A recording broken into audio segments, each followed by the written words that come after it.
Hello there, this is Derek and welcome back to the channel. So Apple has released iOS 15 beta 4, and in this video I'm just going to be sharing with you the new features and then changes that Apple brought to us. So if you're new here, consider subscribing, don't forget to like this video, share to anyone you think that is going to be helpful to them, and without further ado, let's just dive into the video.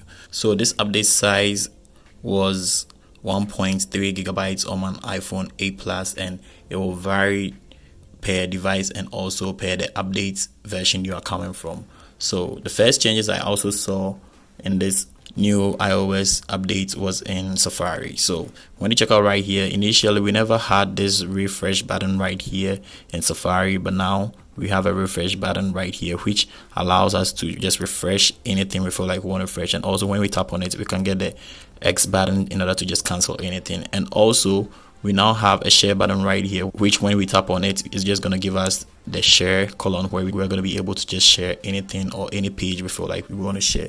So I think this is one new change Apple brought to us, and it's very cool. Again, I found out that there was this change right here in this notification icon. Initially it wasn't like this, but now it has been changed. And when you dive deeper and then click on it and then go to your notifications, you're going to see that we have screen sharing right here, which is turned off, and you can just tap on allow in order to just get a notification when you start screen sharing, which is a new feature that iOS 15 has brought to us. So you can now screen share when you are FaceTiming with someone. You share a screen with them and they can just watch any movie or listen to music as well as you are just FaceTiming with them. And this is very cool. Again, another update I also found was in contacts. So let's say you tap on any person you are chatting with and then you scroll down, you're going to see that you can now share your focus status with them. Initially we had no share button right here, and then we can just turn this toggle on, and when we put our phone in the focus mode, when we scroll like this and we tap on any focus mode and then we put our phone in the focus mode,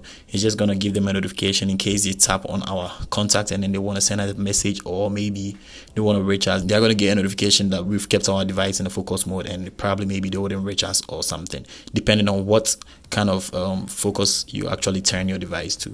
And when you tap on this plus sign right here, you can now see that this section has been changed to. Initially it wasn't like it, the custom part of it wasn't like this.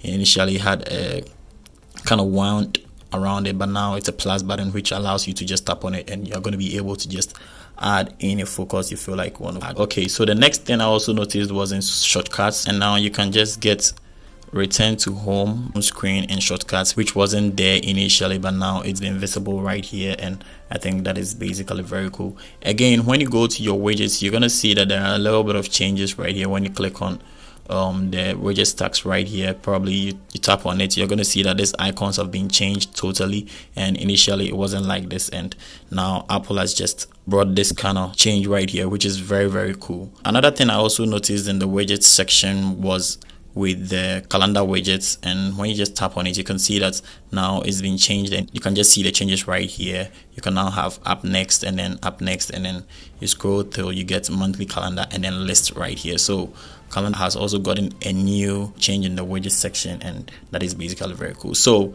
by far this is only the changes I've already seen in this new iOS 15 beta 4, and if maybe I see any changes or something, I'm just gonna come up with a follow-up video, and you can just stick around, subscribe to the channel, share to anyone, and also you make a date so that when I drop the new video you're not gonna miss it. And you can just check this video out, it's also gonna help you out with this new iOS updates. And without further ado, I'm just gonna catch you in the next video.